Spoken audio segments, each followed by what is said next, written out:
June 17, 2025, coming up on Roland Martin Unfiltered, streaming live on the Black Star Network.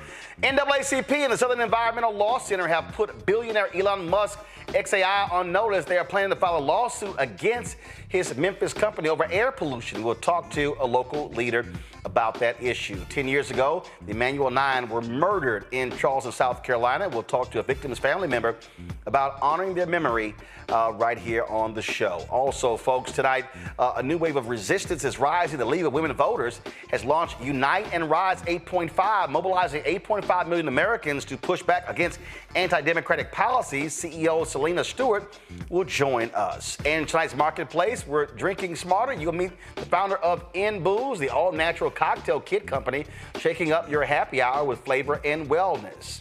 Also, Donald Trump craziness when it comes to the issue of Iran. We'll tell you what's happening there.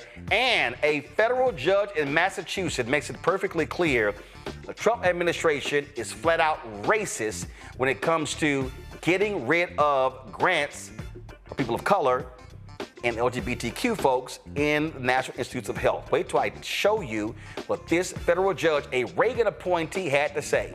It's time to bring the funk on Roland Martin Unfiltered on the Black Star Network. Let's go. He's got it. Whatever the miss, he's on it. Whatever it is, he's got the scoop, the fact, the find. And when it breaks, he's right on time and it's rolling. Best believe he's knowing. Putting it down from sports to news to politics. With entertainment just for kicks, he's rolling. It's on go, roll, y'all. It's Roland Martin, yeah. Rolling with Roland now. He's funky, he's fresh, he's real, the best, you know he's Roland Martin now.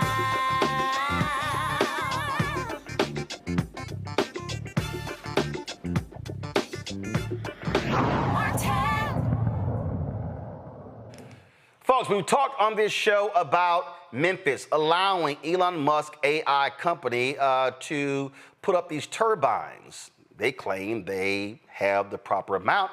The others say, no, that's not the case. We've had Representative Justin Pearson on about that. Well, clearly the NAACP agrees. The NAACP and the Southern Environmental Law Center are going to sue Elon Musk AI company, xAI, claiming it is polluting black neighborhoods in Memphis without permission. Joining us right now to discuss this law. First of all, there was a news conference earlier today. We're going to play the news conference, and then we'll be joined by someone from the Memphis NAACP. So here's what we'll say today at the news conference. This morning, the Southern Environmental Law Center, on behalf of the NAACP, sent a letter to xAI and its affiliates, letting them know that we intend to file suit under the Clean Air Act in response to xAI's continued use of unpermitted methane gas turbines in southwest Memphis. For the last year, these turbines have been pumping hazardous and smog-forming pollution into the air in South Memphis, a community already overburdened with industrial pollution. These pollutants can cause increased rates of asthma, heart disease, respiratory illness, and even cancer. The law is abundantly clear. xAI needed to get an air permit before installing and operating any of the turbines at their facility. Its failure to get a permit is an obvious violation of the Clean Air Act. Over the last year, you've no doubt heard a lot about a 364-day exemption that supposedly allows xAI to run these dirty turbines without any permits or any oversight. I want to be clear, there is no such exemption that applies to turbines. And nobody, not the mayor, not the Chamber of Commerce, not xAI, not the Shelby County Health Department, have been able to point to a single legal citation that would authorize these turbines to operate without a permit. Yes. This opens the floodgates for more data centers to drain our community of resources and further pollute it. That's right. Where is the impact study on the number of jobs this will bring and the effect on the environment? South and southwest Memphis have long been the dumping ground for toxic corporations. Today is an extraordinary day in this movement for justice rooted in love, as we demand that clean air is a human right. And there is not a person, no matter how wealthy or how powerful, that can deny the fact that everybody has a right to breathe clean air.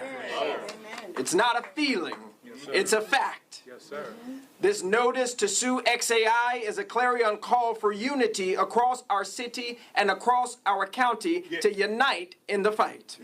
There's no more time for political platitudes or to have leaders put their heads in the sand. Now is the time to stand on the side of the people. Mayor Young, Mayor Harris, Director Dr. Michelle Taylor, now is the time to stand on the side of the people. I want to give special thanks to the president of the National NAACP, Derek Johnson, to NAACP. Joining us now is Bray Connor, the NAACP's Director of the Center for Environmental and Climate Justice. Bray, glad to have you here. So how long have y'all been looking at this, folks? Representative Pearson has been talking about it for a very long time. Other residents have been talking about it. And when did y'all decide that now was the time to launch this action? Well, thanks so much for having me this evening. The NAACP, as you know, because of our branches and our state conferences, who have been a part of many environmental and climate justice actions for a number of years, they were on the ground looking at these issues since xAI had started operating. They were asking questions, concerned about their health. They were concerned about what this would mean for the community.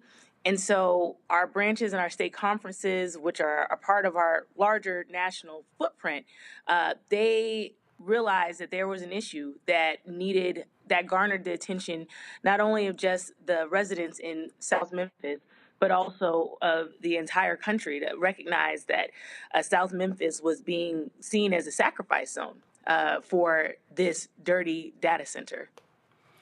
What I'm still confused by is that if you build something in the city and the county, there is a process. There's a process, and y'all have been saying that they have 30 plus turbines. They've been saying they have 15. I don't understand how hard this is. Doesn't the city or the county have the actual documents that show how many turbines they're using? Well, your question is a great one. And the fact that the community had to uncover the extra turbines that were operating in South Memphis, it tells a larger story of the lack of transparency, the fact that the community themselves had to go out and uncover these methane gas turbines that have been operating in their communities. And these are the questions that we are asking. These are the questions that our branch leaders and our state conference president and those leadership members are also asking. Why is it that we have elected officials? Why is it that there is a county health department? Why is it that there are so many different entities who should be asking these questions, who should have the answers to these questions, but it really has lied in the hands of the communities to actually come forward and say, we actually, operated drones and were able to actually see that there were additional gas turbines that were operating at this data center. Well, what I don't even understand is, why even have drones? I mean, I don't understand. If you build something in the city and the county, there's a permitting process. There are inspectors. So no one from the city or the county has physically inspected this facility to confirm how many turbines are there? Well, what I can tell you is that these are the questions that community members are asking. There's been a lot of conversations that have happened without there being any transparency. That was something that we highlighted in the letter that we sent even before this notice of the intent to sue, that the community members have been saying, why is there not more transparency? Why has there not been more public hearings? There's been a couple flyers that don't have a lot of information about what's happened since the beginning, since they started operating back last June. And now the community is saying we're demanding answers because if the city and if the county is not going to do their job, then we're going to file this notice of intent to sue under the Clean Air Act. Questions? I'm going to introduce my panel right now. Joining us, Dr. Mustafa Santiago Ali, former senior advisor for environmental justice at the EPA. We also out of D.C., Randy Bryant, entrepreneur, author of Never Say It, 25 Phrases You Should Never Ever Say to Keep Your Jobs and Friends. Also D.C., Joe Richardson, civil rights attorney out of L.A. Mustafa, this is your lane. I'll start with you. Yeah, well, Bray, it's good to see you and continue the good fight. You know, it's curious. So there, of course, there are the state environmental regulations. On the federal side, we've got NEPA. You've got Title V permits. You've got a number of different things that folks have to go through to be able to, legally run these types of things. What's the analysis look like in relationship? I'll just stay on the EPA side of the equation, the various environmental laws, statutes, and regulations that folks have to be in compliance with.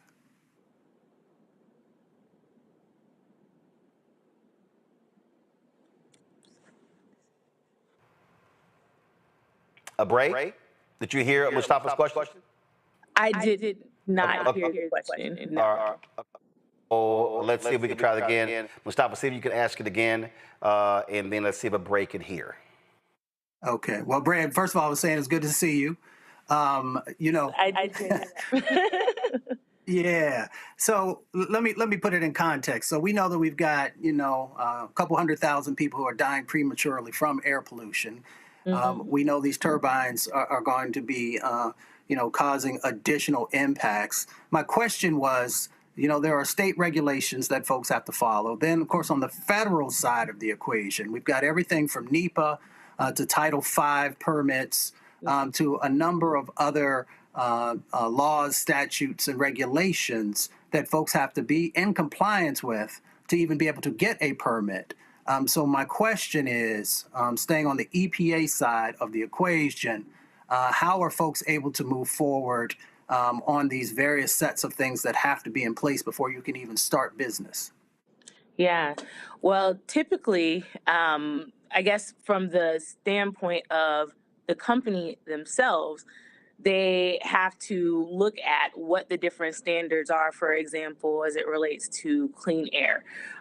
And so if you have, for example, 35 gas turbines that are running and operating, they have to apply for permits to ensure that they are actually able to run those turbines actually in a community.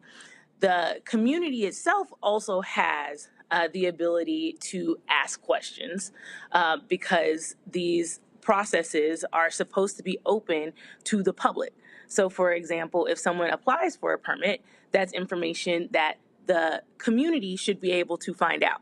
And that's how, for example, the community found out that these turbines were operating without any permits at all.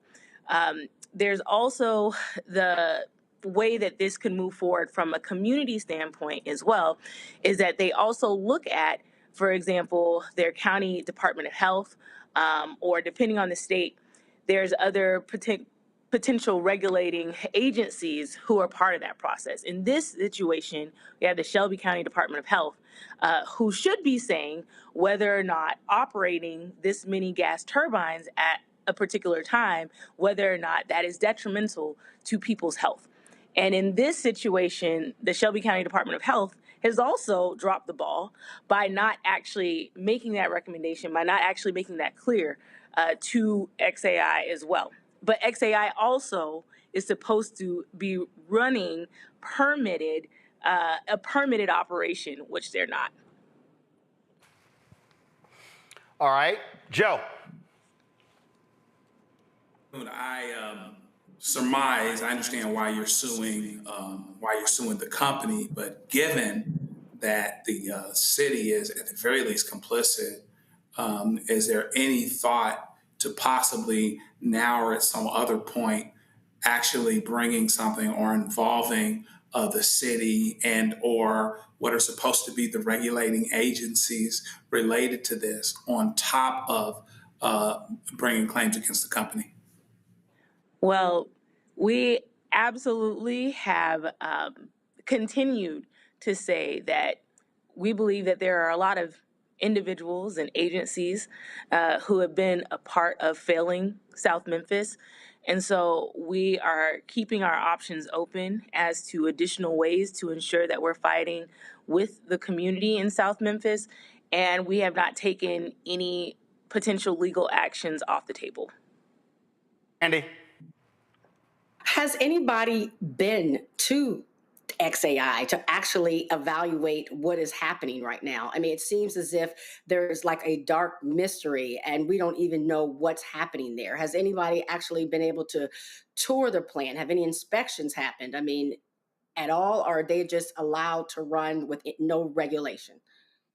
The community is doing what they can, and they're asking questions when they can. Unfortunately, there have not been many opportunities for the community to ask the regulating agencies and bodies what they've actually done in order to ensure their health, in order to ensure their safety. And so a lot of the information, it's either bits and pieces of information of just knowing the clear violations of the law, or the community having to take matters into their own hand to figure out, for example, how many gas turbines are operating at a particular time unpermitted in their community. But I agree. This is something where this is where your elected officials should be standing on behalf of the community to make sure that there's more transparency. This is where your regulating agency bodies should be standing on behalf of the community members to make sure that there's transparency about any deals that have been created, about what they have uncovered in their conversations. And unfortunately, a lot of that information has not been made public. All right, then. Bray, we appreciate it. Thanks a bunch. Keep us abreast of what happens in this story next. All right, thank you. All right, then, folks. Got to go to break. We come back more on Roland Martin Unfiltered, including we'll talk about this case out of Massachusetts where a Reagan-appointed federal judge rips Donald Trump's administration for their blatant discrimination. You're watching Roland Martin Unfiltered on the Black Star Network. This week on the other side of change. State of the Democratic Party. What are the barriers preventing us from seeking true liberation and including more voices in that process? They overlook Black organizers, young Black people, the work that we do all throughout the year. But then when the election cycle comes around, now all of a sudden they want to listen to us, listen in quotation marks. Now all of a sudden they want our labor and our contributions. And it's just like, for me, I'm at the point where it's like, no, we're not doing that. Tune in only on the other side of change on the Black Star Network.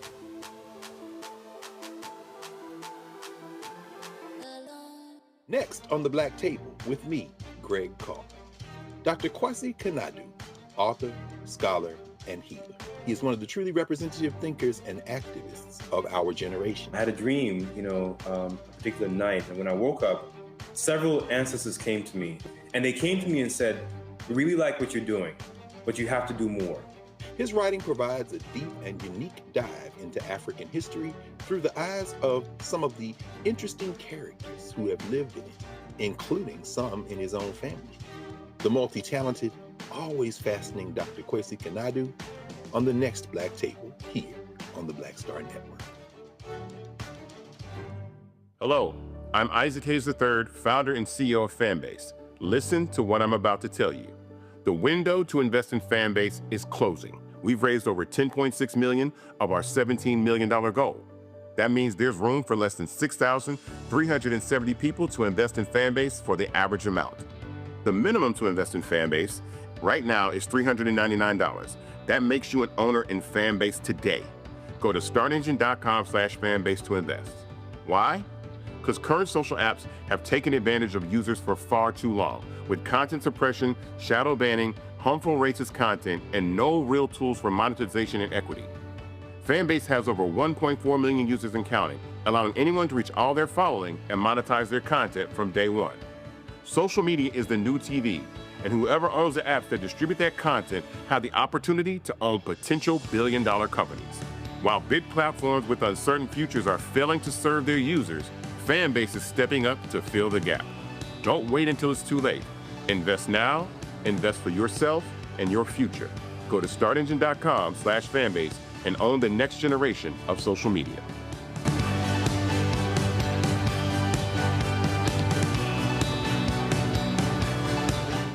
Now streaming on the Black Star Network. In France, me and Tony, and accidentally went to the Louvre, right? But I had never been, and I saw a side door. And we got off the little bus. I said, come on, Tony, let's go to the Louvre. I mean, I'm just like, let's go to the Louvre, right? We're here. This black girl is at the door with this white guy, black African girl. And she says, oh my God, Vanessa Bell Calloway. And I'm like this, you know me? And come to find out we were at the wrong door. But she said, I'm gonna let you just go in here.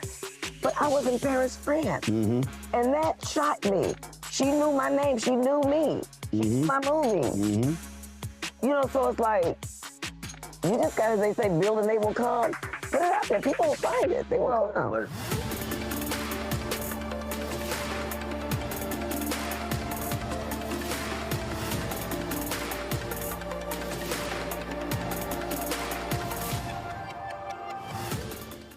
Hatred on the streets, a horrific scene, a white nationalist rally that descended into deadly violence.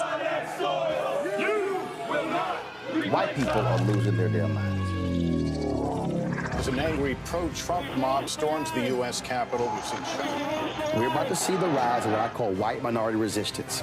We have seen white folks in this country who simply cannot tolerate black folks voting. I think what we're seeing is the inevitable result of violent denial. This is part of American history. Every time that people of color have made progress, whether real or symbolic, there has been what Carol Anderson at Emory University calls white rage as a backlash. This is the rise of the Proud Boys and the Boogaloo Boys. America, there's going to be more of this. Here's all the Proud Boys, guys. This country is getting increasingly racist in its behaviors and its attitudes because of the fear of white people. The fear that they're taking our jobs, they're taking our resources, they're taking our women. This is white fear.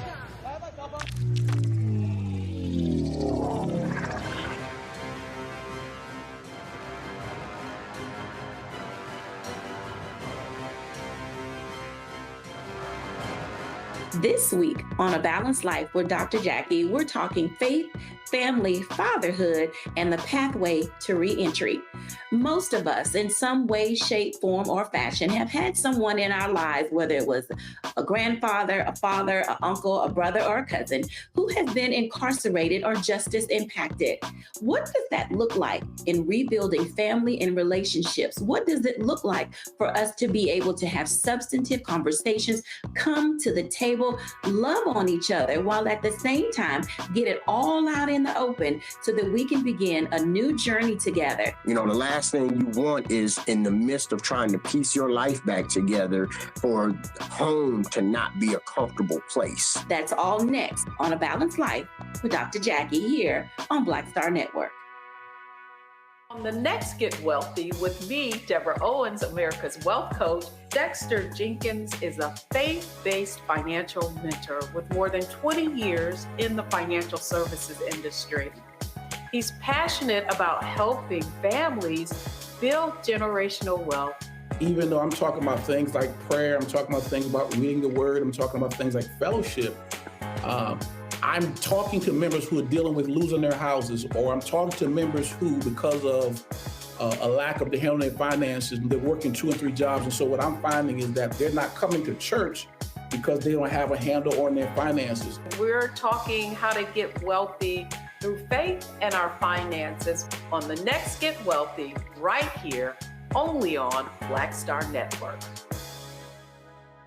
We begin tonight with the people who are really running the country right now. Now, Trump is often wrong and misleading about a lot of things, but especially about history. Donald Trump falling in line with President Elon Musk. In the wake of the unsettling news that MSNBC has canceled Joy Ann Reid's primetime show, The Readout, Roland Martin and the Black Star Network would like to extend an invitation to all of the fans of Joy Ann Reid's MSNBC show to join us every night to watch Roland Martin Unfiltered, streaming on the Black Star Network for news, discussion of the issues that matter to you, and the latest updates on the twice impeached criminally convicted felon-in-chief Donald Trump and his unprecedented assault on democracy, as well as co-president Elon Musk's takeover of the federal government. The Black Star Network stands with Joy Ann Reid and all folks who understand the power of black voices in media. We must come together and never forget that information is power. Be sure to watch Roland Martin Unfiltered weeknights, 6 p.m. Eastern at youtube.com/Roland S. Martin or download the Black Star Network app.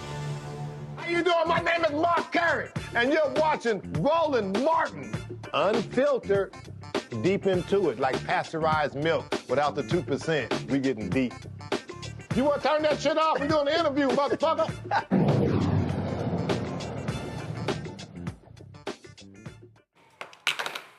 Folks, 10 years ago today, Charleston, South Carolina, and the nation were shocked when a white racist at a Bible study shot and killed 9 black people at Mother Emanuel AME Church. Folks, it was absolutely stunning what Dylan Roof did. Of course, he was found guilty and sentenced to death. Reverend Clementa Pinckney, who also served as a state senator, was gunned down, along with Cynthia Graham Hurd, Ethel Lance, Reverend DePayne Middleton, Dr. Reverend Daniel Simmons, Myra Thompson, Reverend Sharonda Coleman Singleton, Susie Jackson, Tawanza Sanders. 5 others survived that horrific shooting. A decade later, Mother Emanuel still stands strong in their faith and spirit. However, South Carolina still lacks a state hate crime law. It's one of only 2 states without one. Reverend Sharon Risher joins us right now. Her mother and 2 cousins were killed that day. There's a reception taking place at the International Slavery Museum there in Charleston, South Carolina. And so she is walking there. Reverend, can you hear me? I can hear you, Roland. Do me a favor, remove your thumb from your camera screen so we can see you. There we go, we got you. Yeah. Stay as steady as you can. Or if somebody's standing next to you, just ask them to hold your camera. Nobody's standing. We got you. This obviously was shocking. It was horrific.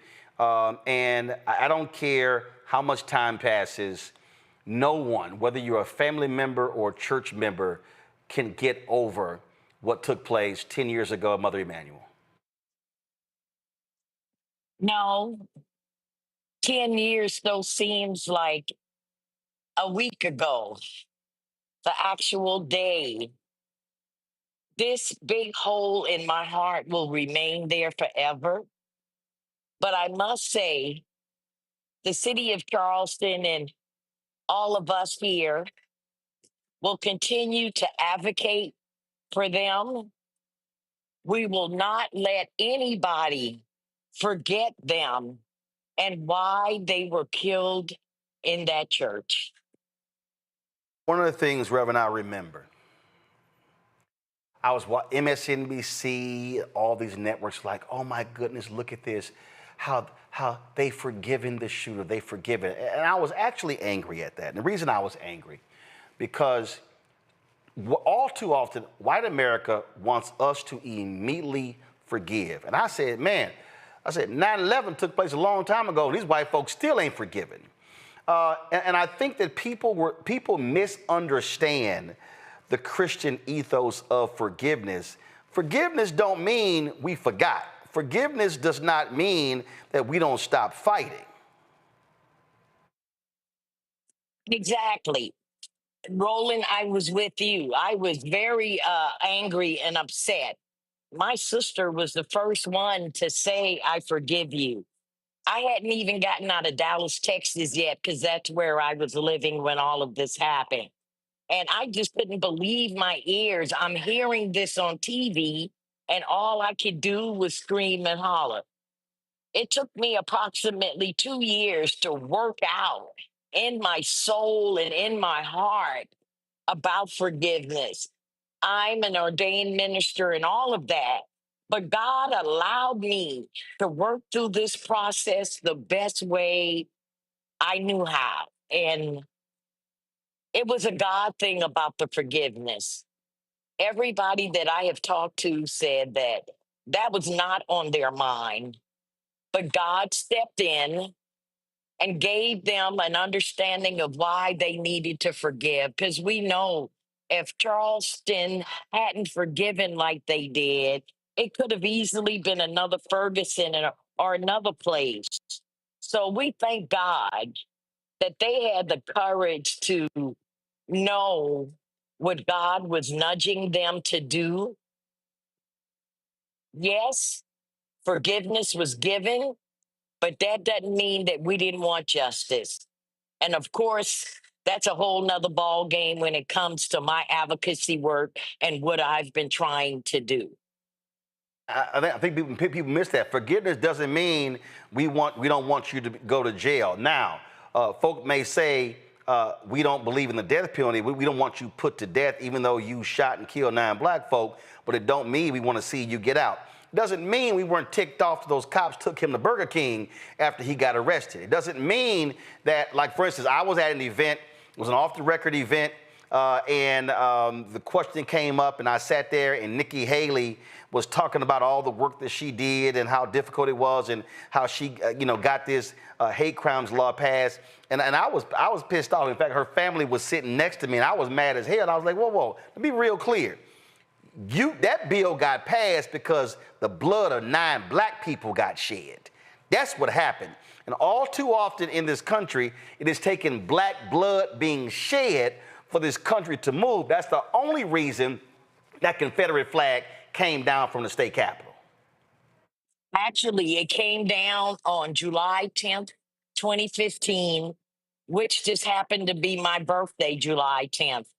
And that day, I looked at the picture of my mother and I said, Mom, look what your blood, your death has caused to happen. We will always remember them. Things have been done in South Carolina, but there's still a lot to be done. We are still steadily trying to get the South Carolina hate bill passed, which it's been stalled. You'd think the state of South Carolina, with all of this that have happened, that they would do this, but they're not.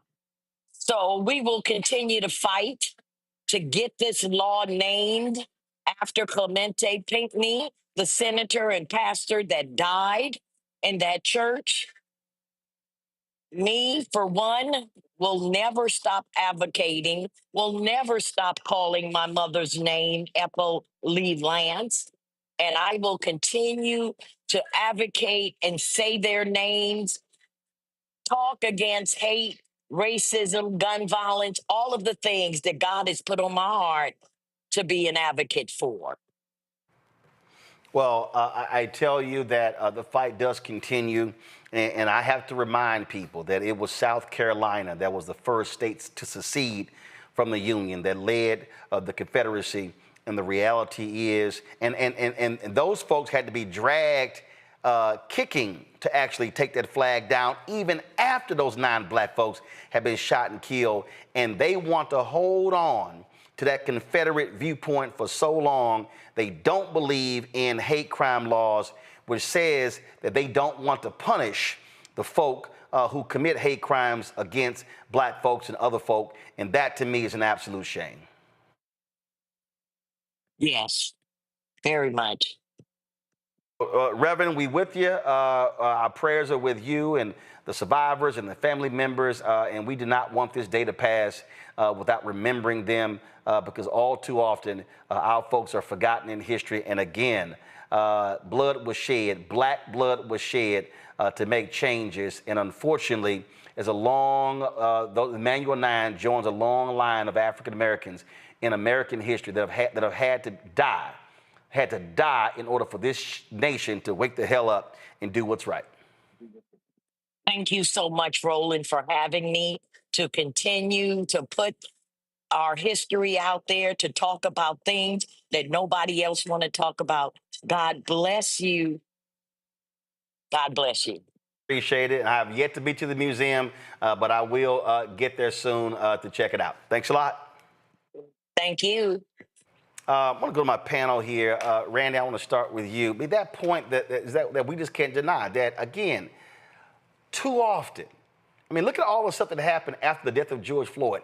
It took George Floyd's life being snuffed out for this nation to say, yeah, we kind of got to fix some stuff. That literally is the history of black people in America. Sadly, and it's not just that we have to die, it's that we have to die in such a public, brutal way. You think about those 9 people who were in their home of worship, which you would think would be the safest place to be, and are shot down by a young, and they welcomed him in. You know, they welcomed him in, and then what was so just that blew me away is you brought up the Burger King. When they took this white young boy murderer to Burger King afterwards to feed him a meal, they could still see his humanity, still were worried about if he wanted something to eat. Whereas Black people every day are fighting for people to see our humanity. It's a stark contrast to the way that we're treated. So yes, like you remember that day back in 2015, I absolutely do too. And again, it's almost like a wake-up call, but we stay woke. We don't get an opportunity to ever rest and relax, because if we can't be safe in our homes of worship, then where are we safe?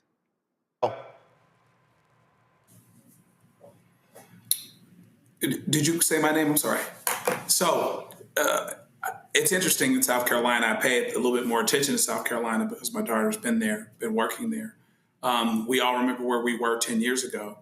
And interestingly, all these years later, there's still no hate crime bill passed. And in Conway, which is the next town over from Myrtle Beach that has a Black mayor, they've dealt with racists doing cross burnings. Then you can't really prosecute them the way that you need to because there is no hate crimes bill. And they've gone out of their way saying in this particular instance that the reason why they're doing this, doing these hate crimes, what are hate crimes, is because they hate Black people. People were actually hard to evict, and they were really hard to exact justice against when you know for a fact that these are hate crimes. And so it is important for us to understand and realize, and for society to understand and realize that the only way that there's often progress on these things, is that somebody has to die. And too often it is a victim of a hate crime, which can be people of color. In this particular instance, Pastor Pinckney and 9 others. I believe it was 10 total or 9 total. And so it's a shame that we're still there. South Carolina still has moves to make and things that it can do. But we just have to continue along the road, speak truth to power, call it what it is. The reason anything got done here is because Black folks died in a situation where they shouldn't have. And even then, you're still not dealing with gun safety issues at the level that we need to. We're still acting like there should have been a consensus to do a hate crime bill. A hate crime bill should have come quickly and soon after. But we're still here in some of those ways. But remaining hopeful and remaining optimistic, we can forgive, like you say, but still seek justice. People want to say forgive and forget, but you're supposed to do justice. It's biblical that you're supposed to do justice. Just like it's biblical, you're supposed to forgive. They're not mutually exclusive. You don't have to do one in lieu of the other. You don't have to pick your poison, as it were. You can still do both and do the right thing. So we have to continue along that route and continue to do that. Mustafa? I mean, this is a tough conversation for me because I knew Reverend Pinckney because of all the amazing folks I had worked with in South Carolina. I mean, let's just be honest. We are considered sacrificable people in many places across this country. And as long as that dynamic continues to play out, we are going to see Black brothers and sisters die through all types of horrific actions. And that means, yes, we have to, one, put our arms around each other, build community, but we also got to hold people responsible. We got to let folks know that if you take a life in our community, that there is a price to pay. Now, I'm all for the legal system, but I also understand that we have to protect our communities because nobody's coming to save us. If somebody was going to come to save us, it would have happened a long time ago. And that's why we have a responsibility to do all that we need to do to keep our community safe. When I'm going through these traumatic situations and thinking about what happened 10 years ago, I write because it helps me to deal both on the mental health side of the equation, but also to give clarity into the moment and the things that we need to do. And I wrote this piece this morning, and it'll just take me 30 seconds here, around Holy Ground Got Blood in It. 10 years ain't healed the pews, still whispering psalms through smoke. Some Sundays the choir don't sing, they moan in key. Grief stuck in their throats like gunfire's echo. A man walked in with skin that the law don't fear, carried hate like scripture and made a sanctuary bleed. 9 names carved into air, ain't no wind strong enough to forget them. They were prayer and porch light, hallelujah and hush, black and beloved. But America got a blind spot where its heart should be. Calls it history, calls it mental illness, never calls it what it is. We ain't just mourning, we fighting. Lighting candles while building barricades, loving God while watching our backs. We know peace don't come without a reckoning. So we hold hands, say their names like armor. Cynthia, Susie, Tawanza, Daniel, Sharonda, Myra, Ethel, DePayne, and yes, Clementa. This ain't just a eulogy. It's a war cry wrapped in a hymn, a vow made with tear-stained mouths. We're going to turn this grief into something holy that fights back. All right, then. Well, we certainly appreciate that. And Randy and Joe, don't be getting no ideas of writing poems and then y'all going to read them on the show. So that's a one-time only thing. All right. All right. Great job, Mustafa. Good job, Frat. Folks, we come back. A federal judge appointed by Ronald Reagan says the Trump administration's ban on National Institutes of Health grants is the most blatant discrimination he has witnessed from the federal bench in 40 years. We will discuss next on the show. Don't forget, folks, you want to support this show and this network. Join our Bring the Funk fan club. The goal is to get 20,000 of our fans contributing or more, contributing on average $50 each a year. Y'all, that's $4.19 a month, 13 cents a day. Now, here's the deal. I purposely don't charge people to subscribe to this show. We don't have a Patreon. We're not hitting you on Substack because we wanted the content of this show to be widely available. So we're available, of course, on YouTube, on Facebook. We post our content stuff on Instagram and Fanbase and TikTok and Snapchat and all the social platforms. Also our Black Star Network app. And so that's what our goal is. That's one of the reasons why we're one of the top 100 podcasts on YouTube. But your support is critical because we don't have millionaires and billionaires cutting us checks. They're not sending us money every single month. These ad agencies out here, they're not sitting here including us. I've met with several of them. We had one meeting, haven't heard from them since. And so your support is critical to us building this show into something larger. I told you before, I'm literally having blackstarnetwork.com being rebuilt as we speak as a portal for news and information. That is happening right now. We hope it will be done in the next 30 days. We'll have written stories in addition to our video stories. We're adding new shows, and so we shot a business pilot show. We're looking at a health show, other shows as well. There's specialized content that we're doing, going to be traveling on the road, broadcasting across the country. All of this happens with resources. And so when you join one of the 35,000 people that have supported us since we launched this show on September 4th, 2018, and since we launched this network on September 4th, 2021. So to do so, please contribute via Cash App. Use the Stripe QR code. Cash App changed their rules, so we don't have direct accounts, so we got to use Stripe QR code. You see it right here on the screen. Of course, you can click the Cash App button to continue to contribute. Also, if you want to send a check and money order, make it payable to Roland Martin Unfiltered. Again, Roland Martin Unfiltered. Send it to P.O. Box 57196, Washington, D.C. 2003-7-0196. You got to give us 4 to 6 weeks when you send it, folks, because you're coming here in the mail. Then we got to deposit it, but mobile, or we may have to actually mail it to the bank when sometimes it can't read your check or the money order. You can contribute via PayPal, R. Martin Unfiltered, paypal.me/R. Martin Unfiltered. You're going to see it says New Vision Media. That's our parent company. Venmo is venmo.com/RM Unfiltered. Zelle, Roland@RolandSMartin.com. Roland@RolandMartinUnfiltered.com. When you get my book, White Fear, How the Browning of America is Making White Folks Lose Their Minds, available at bookstores nationwide, or get the audio version of Audible. That money comes back into the show as well. When you buy our swag, of course, our shirts and hats and other things at RolandMartin.creator-spring.com, QR codes there as well. We get a pro cut of that. It comes back into the show. When you shop the black products at shopblackstarnetwork.com, we also get a cut of that. That's another way to support the show. That's shopblackstarnetwork.com. So there are multiple ways that you can support us here at Roland Martin Unfiltered and the Black Star Network. And so please do so, and we appreciate all of that. I'll be right back. Next on the Black Table with me, Greg Carr. Dr. Kwasi Kanadu, author, scholar, and healer. He is one of the truly representative thinkers and activists of our generation. I had a dream, a particular night, and when I woke up, several ancestors came to me, and they came to me and said, "We really like what you're doing, but you have to do more." His writing provides a deep and unique dive into African history through the eyes of some of the interesting characters who have lived in it, including some in his own family.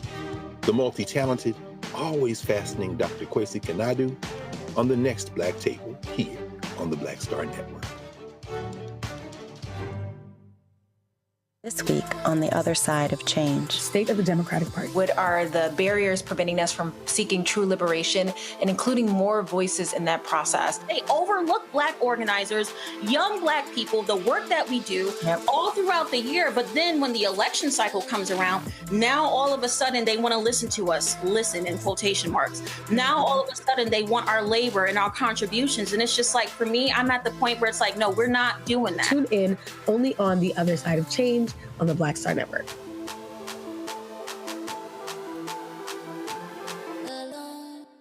Hey, this is Motown recording artist Kim. You are watching Roland Martin Unfiltered.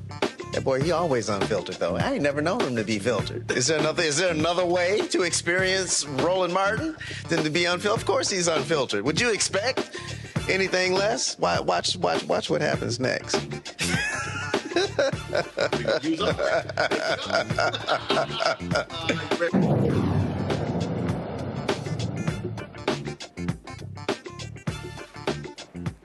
Across the country, women are building a powerful movement to resist what many see as a fallen democracy. Unite and Rise 8.5 is mobilizing 8.5 million people to stand up against the anti-democratic actions of the Trump administration. This, of course, was launched in May of this year. And so this is, of course, a critical effort because we've always talked about the importance of, again, mobilizing and organizing. Mobilizing and organizing. It runs through the 2026 midterm elections.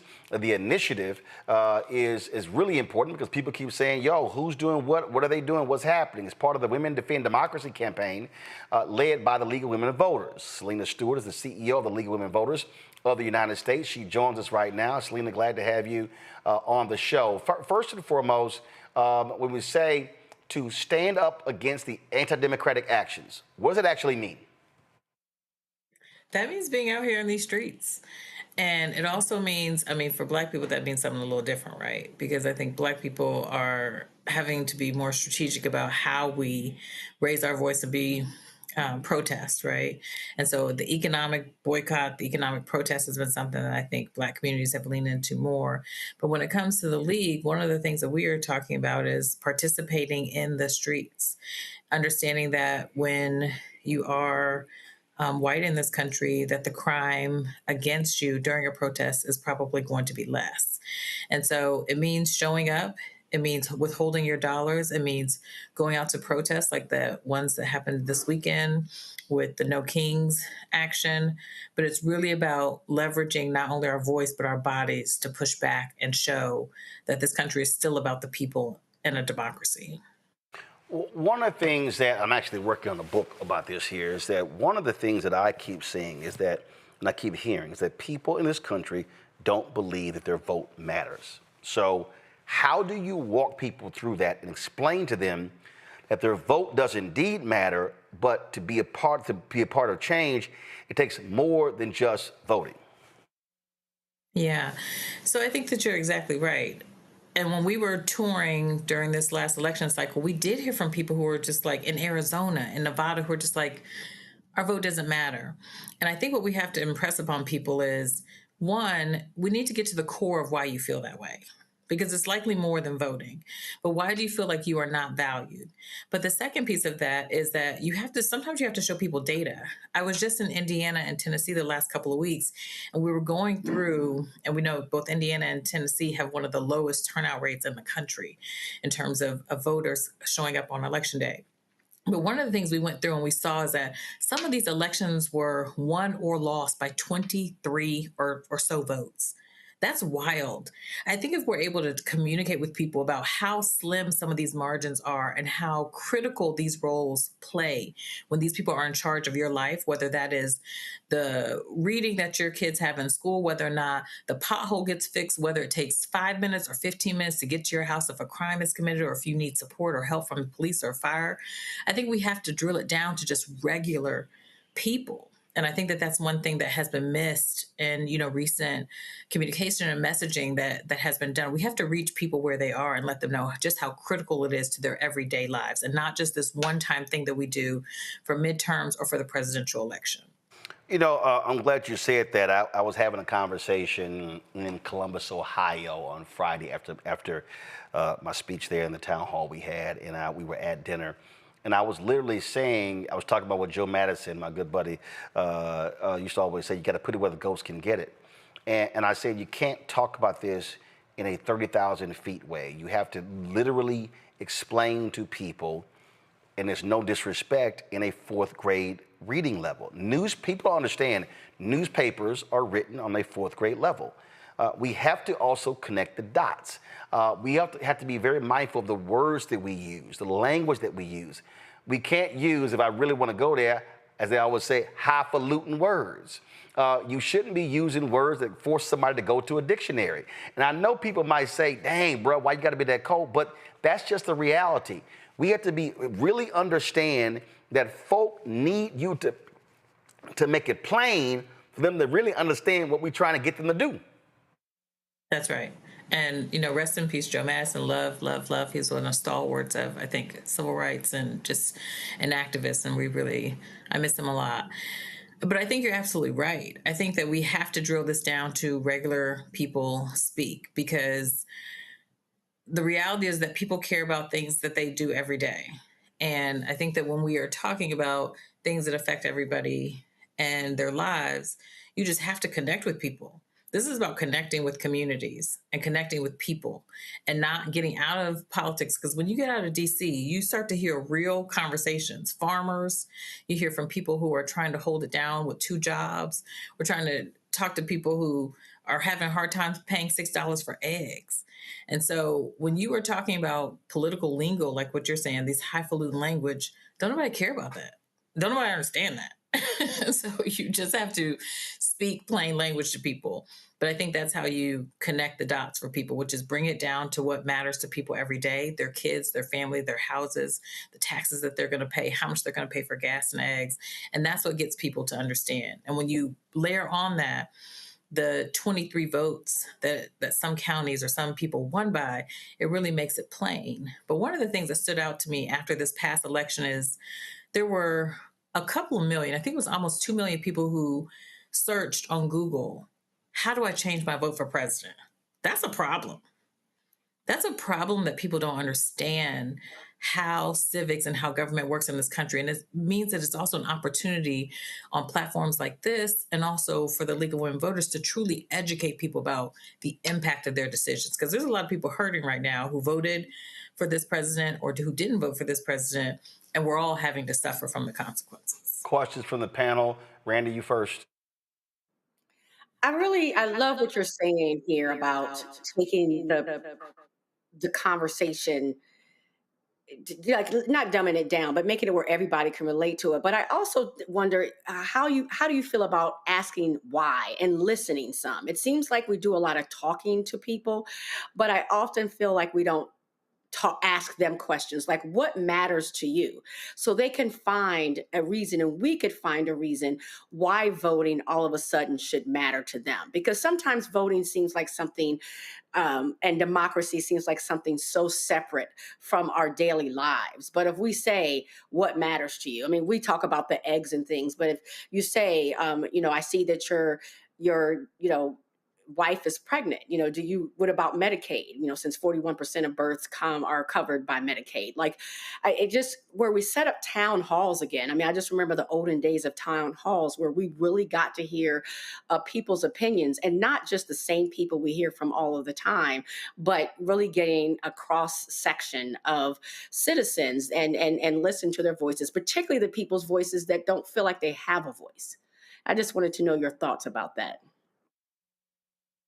No, I think that's true. And when I was saying, having conversations with people and asking, why don't you feel like you matter?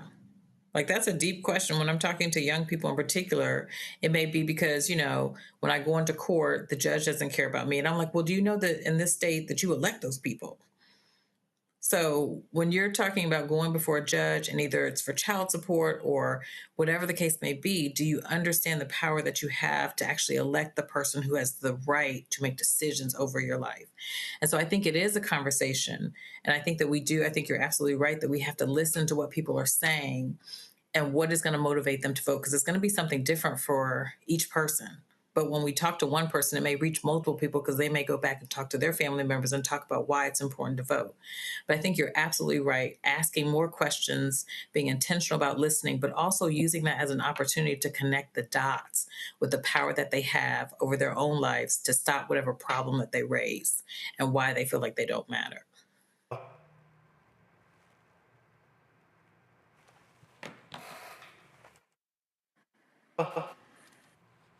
I think I may be next. So, sister, first of all, thank you. Thank you for everything that you're doing. Thank you for being a leader who understands how important it is to make sure that the unseen and unheard, have a platform and have a place where they can go, where folks actually care about them. For you to be successful, what does it look like? What does it take for your organization to be able to hit the goals that you put forward for yourselves? Stop that. Coach Roy said, "What's up?" That's first. And then second, I will say that, right now I'm deep in prayer, because I think a lot about, we don't talk about this. It's not always acceptable to talk about this in spaces, but we're in spiritual warfare right now. This is a fight between light and darkness. And so when I think about what it takes for me to be successful, just as a woman, as a Black woman leading a primarily white organization, it really means leaning into my faith and my gut and my intuition about what I think is the right thing to do.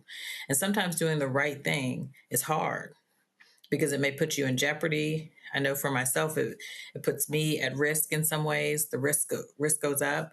But the reality is that if you're living in your purpose, it's always going to come with risk, but you just have to pray that protection is coming based on how you walk in your walk. All right, Joe, batter up. You're up. Okay. I know that in the League of Women Voters versus Trump case, you've gotten a preliminary ruling for TRO to hold off some of these terrible provisions in his executive order from coming to fruition, at least for the time being. Talk about how you're using, or if you're using, things that are very real, like what they're trying to do with this SAVE Act, like what he's trying to do with this executive order, to help explain to folks why voting is important. Are there ways that you can use those things to show very, very real examples of why votes count and matter, and how this attempt at undercutting the right to vote in so many ways could be so devastating? So I think about the League's origin story and how, the founder of our organization had a goal of enfranchising half of the female population at the time, which represented about 10 million women in this country. And when I fast forward to today, the SAVE Act is one of the most, if not the most egregious pieces of, this isn't even legislation. We have an EO from a president who's overreaching the bounds of his own authority. But we have, an attack on women. The SAVE Act is an anti-marriage bill. It's an anti-female bill.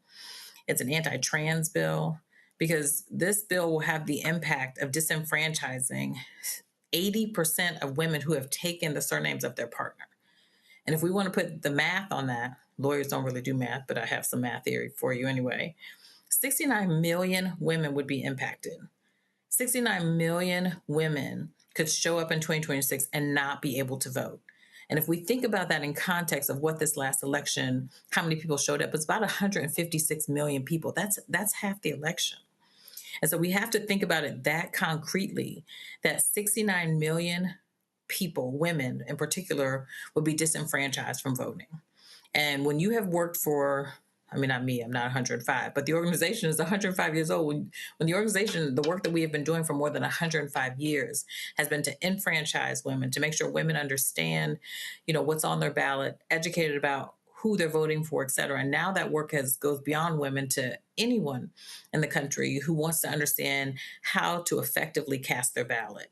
And if we think about the reasons why people change their name, not only marriage, if people are changing their identity, but sometimes it's just for safety reasons.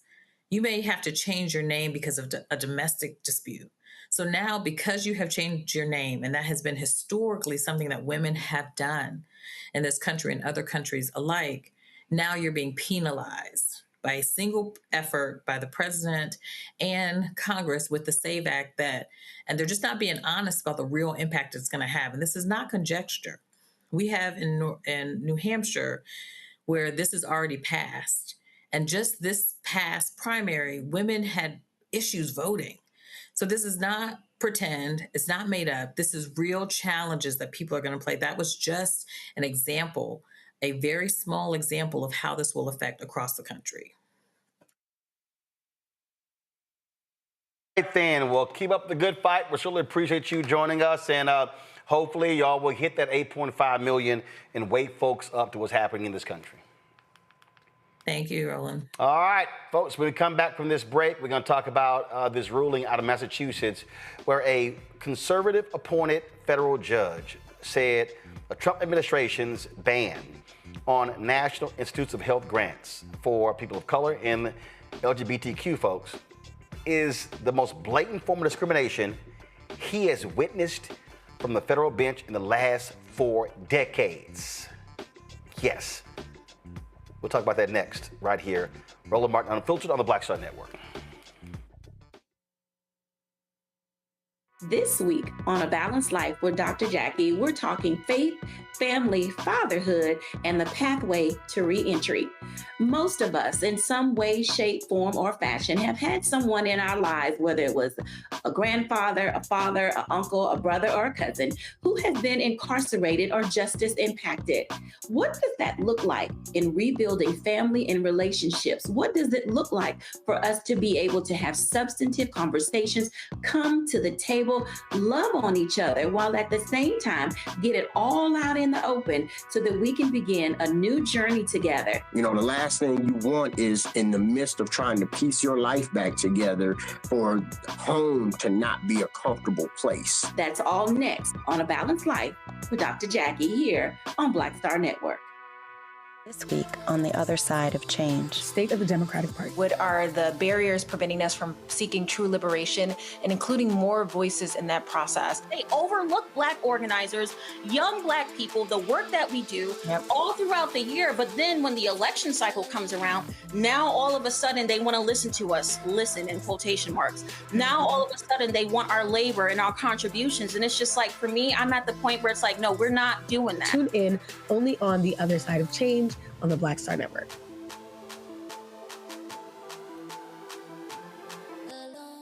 Y'all, look, Fanbase is more than a platform. It's a movement to empower creators, offering a unique opportunity for everyday people to invest in Black-owned tech, infrastructure, and help shape the future of social media.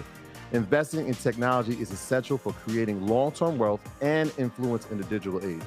The Black community must not only consume tech, we must own it. Discover how equity crowdfunding can serve as a powerful tool for funding Black businesses, allowing entrepreneurs to raise capital directly through their community through the Jobs Act.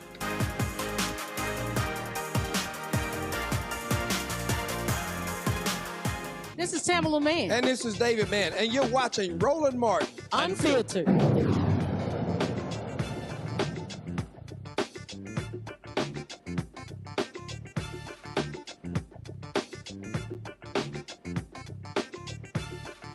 How many times have I told y'all that Donald Trump, J.D. Vance, and this MAGA Republican administration is absolutely racist? That they are anti-Black. Now, we know they anti-LGBTQ. We know that. But they anti-Black, okay? And here you have a federal judge in Massachusetts appointed by Republican conservative Ronald Reagan. Now, Reagan didn't like Black people. We all know that too. This federal judge, in ruling in a lawsuit regarding the canceling of grants in the National Institutes of Health, literally said that this is the most blatant discrimination that he has seen in 40 years on the bench. Folks, this is crazy. This here is a New York Times article. And the ruling from the bench, Judge William G. Young of the Federal District Court for the District of Massachusetts, blasted the Trump administration, ordering them to restore much of the funding pending an appeal. Look at this quote, y'all. This represents racial discrimination and discrimination against America's LGBTQ community. That's what this is. He said, look at this here. Judge Young, a Reagan appointee with 40 years of experience as a federal judge, said the government's rationale for canceling some of the grants, which also supported research into topics such as gender identity and equity in all healthcare, appeared to be rooted in prejudice. He cited the administration's very public efforts to eliminate any trace of diversity and equity initiatives from the federal government, as well as its attacks on transgender people. Now, when you go through reading this article, he said that over the course of his career, he had, quote, never seen government racial discrimination like this, and felt duty-bound to state his conclusion about the government's intent. Quote, I would be blind not to call it out. Folks, this is crazy. It's unbelievable. Now, see, this is not, oh, that's y'all just saying this stuff. No. Now, when they had the trial, he was grilling Trump's lawyers, okay? Hitting them up, blasting them about their decision-making. Now, Andrew Nixon, a spokesman for the Department of Health and Human Services, said the agency stands by its decision to end funding for research that prioritizes ideological agendas. That's what he calls it. Ideological agendas. Look at this. Leading up to the ruling on Monday, Judge Young repeatedly pressed for details about the government's decision-making in terminating the grants, expressing deep skepticism that it had followed normal, dispassionate processes. On several occasions, he expressed dismay that much of the publicly available information about the cancellations had to be gleaned from GrantWatch, an independent database put together by a small team of academics who worked to piece together the extent of the Trump administration's cuts through their crowdsourcing. The way that, y'all, this is crazy. This is literally what the judge said. Can you imagine? Can you imagine this whole deal? I mean, in looking at this story, I mean, ProPublica also had their breakdown right here. it says, in Monday's ruling, the judge determined that the directives that led to the grant terminations were, quote, arbitrary and capricious, and said they had, quote, no force and effect. Now, his ruling only covers the grants that the plaintiffs identified. But it was absolutely crazy. Absolutely crazy what he said. Come back. ProPublica story. He also noted the administration's targeting of LGBTQ plus research. Quote, it is palpably clear these directives and the set of terminated grants here also are designed to frustrate, to stop research that may bear on the health. We are talking about health here, the health of Americans, of our LGBTQ community. That's appalling. Folks, this is a Reagan-appointed federal judge. Kush Desai, White House spokesman, this is how they responded. Quote, it was appalling that a federal judge would use court proceedings to express his political views and preferences, adding that, quote, justice ceases to be administered when a judge clearly rules on the basis of his political ideologies. Desai also defended the administration's policies targeting diversity, equity, inclusion, calling it, quote, a flawed and racist logic. He also said that the administration was committed to, quote, restoring the gold standard of science, which he claimed involved a recognition of the biological reality of the male and female sexes. The NIH, he said, is shifting, quote, research spending to address our chronic disease crisis instead, not to validate ideological activism. Joe, you in turn. Can you recall a federal judge, a conservative judge appointed by a Republican, excoriating the government in such stark racial language? No, is the short answer. You know, even some of Bush 1 and Bush 2's appointees were more moderate. They were conservative. But this guy he's a conservative. He's a conservative's conservative, it seems like. And to the extent that the government wants to allege that he's stating his political ideology, well, maybe so if his political ideology is actually pro-Constitution. You know, there are some conservatives out here who believe in the Constitution, and arbitrary and capricious is a big problem. Clearly, this is, you know, Project 2025 and its ilk and its spirit. So you just go and you just slash everything having to do with DEI, having to do with LGBTQ plus, you know, then incidentally, of course, next door to that, having to do with trans issues, et cetera. And you just get rid of all of it just because. And you just can't do it that way, particularly at this level. And so it ought to say something that a judge with this political leaning, how he's been, who appointed him and how long he's been on the bench. It's not his first rodeo. He's been doing this longer than a lot of these guys in the administration or puppies have been alive. So when he says something, it ought to resonate in that if someone has any shred of believing in the Constitution, they should know that they got it wrong here in terms of how they did what they did. However, it's just like anything else. You don't even have to be in the law. You don't even have to be dealing with legal issues and constitutional issues to understand what they're doing. Politically, they often accuse someone, whether it's a judge, whether it's another politician, or whether it's certain people, whether it's Democrats, whether it's independents, whoever it is, of doing exactly what they're doing. So what they're doing is blaming the judge for being political, when in fact, the judge is being constitutional, and they're the ones that are being political, which is why the things that they're trying to cut are the things that they're trying to cut. And so I'm glad that he pointed that out. He pointed out also that this only applies to the things that have been named. Maybe that means hint, hint, hint. You should bring a couple more of these other people, other agencies, as to other things that have been cut as arbitrarily and as capriciously.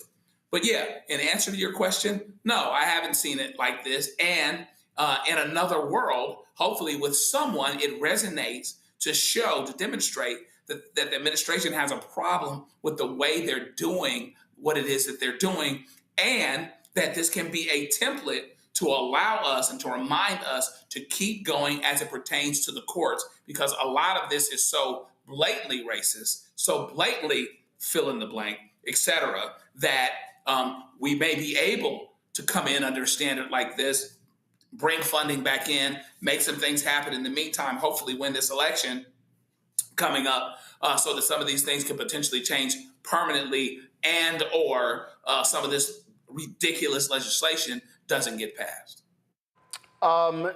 Mustafa, here's what's quite interesting here, and I'm just pulling up. Give me 1 second. I want to pull this up here.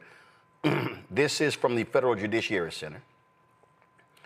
This judge, 85 years old, nominated by Ronald Reagan on March 8th, 1985, confirmed by the Senate on April 3rd, 1985. First of all, that's real quick, 1 month.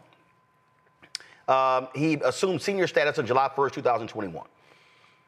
Undergrad, Harvard University. Law school, Harvard Law.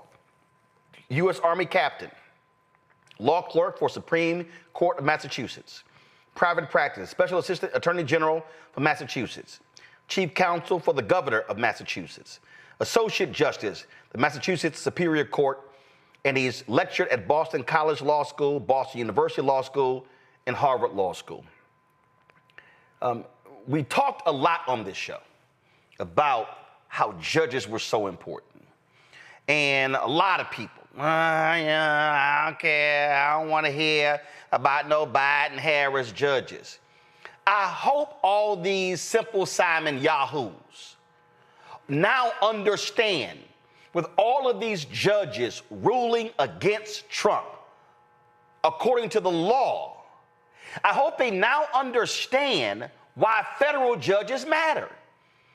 A lot of these judges ruling against Trump are appointed by Republican presidents, even some of Trump's own appointees. Not that fool Judge Cannon in Florida, ruling against him on the rule of law. And what these judges are saying is, I don't give a damn if you're MAGA. I don't give a damn if you believe in a theocracy.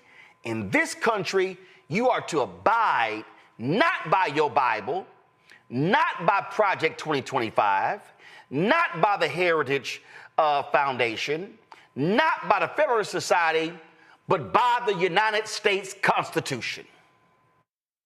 And that's exactly what it should be.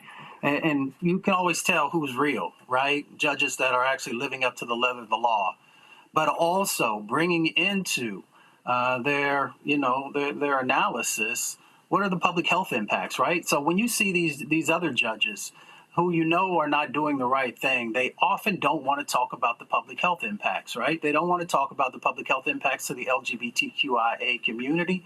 They definitely don't want to talk about the health impacts that are going on in relationship to Black communities.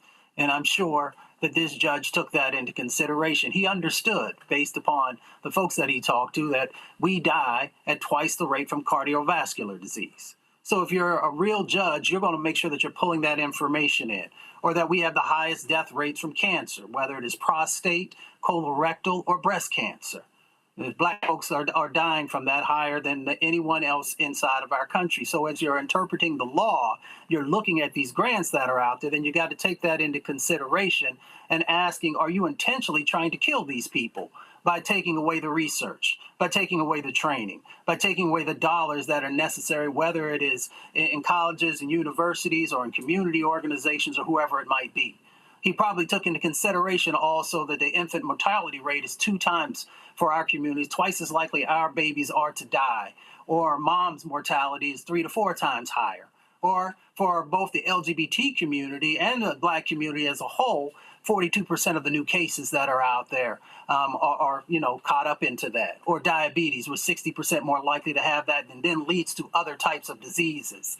So a good judge is taking all this information and then asking the question to the folks who are trying to take these things away, how does this help? How does this actually help to move the needle in a positive way? And how does it line up with the law?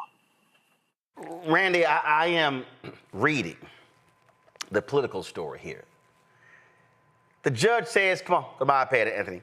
I'm hesitant to draw this conclusion, but I have an unflinching obligation to draw it, that this represents racial discrimination and discrimination against America's LGBT community. That's what this is. I would be blind not to call it out. My duty is to call it out. Go down further in the story. This is crazy. He says, you are bearing down on people of color because of their color. The Constitution will not permit that. Have we fallen so low? Have we no shame? Then, Young said the administration made virtually no effort to push back on claims that the cuts were discriminatory. We're talking about health here, the health of Americans, of our LGBT community. That's appalling. Now check this out. The Department of Justice, which defended, this is a political story, which defended NIH, argued the terminations align with congressional mandates to improve research. Quote, research programs based on gender identity are often unscientific, have little identifiable return on investment, and do nothing to enhance the health of many Americans. Many such studies ignore rather than seriously examine biological realities. It is an improvement to eliminate these, DOJ lawyer Thomas Ports Jr. said during the hearing. Young pressed the DOJ for an explanation. Where's the support for that? I'm asking you to just explain to me, often used to support unlawful discrimination. I see no evidence of that. A federal judge, a conservative judge appointed by a hardcore Republican, Ronald Reagan, issues this type of ruling. And you know who's real quiet, Randy? All them Negroes who were skinning and grinning at the White House. I don't hear nothing from Pastor Darrell Scott. Oh, he was tweeting yesterday about how they should bomb MSNBC and CNN. And I tweeted his ass blasting him. Oh, then they were sitting here. I ain't heard nothing from Michaela Montgomery, the little loudmouth out of Atlanta who was with Trump at Chick-fil-A. What Angela Stanton King, she ain't said nothing. She was on Willie D's podcast. She ain't talked about this here. Where you at, Joseph Pinion? Where you at, King Randall? Where you at? That little elf, Terrence Williams? Where y'all at? Where you at, Davis Harris Jr.? It's amazing how these happy-go-lucky Negroes, where you at, Paris Denard? Where you at? Oh, where you at, that little child with the Florida A&M, Sharice Lane? Where you at? It's amazing. See, they get mad, I call them to help. Because that's all y'all are. And yeah, where your ass at, Tiger Woods? You rolled up in the Black History Month reception, draped in your Congressional Medal of Honor. I'm sorry, your Presidential Medal of Freedom. But y'all don't say nothing about the racism coming from these folks. Oh, I know what it is. Where you at, Elvita King? Where you at, Byron Donalds? Where you at, Tim Scott? Where you at, Burgess Owens? Where you at what's the little one from Texas? Wesley Hunt. Where you at? Where y'all at? It's amazing how silent they are. They don't say nothing about all of the racial discriminatory stuff that goes down. Where you at, Bruce Lavelle? Where you at?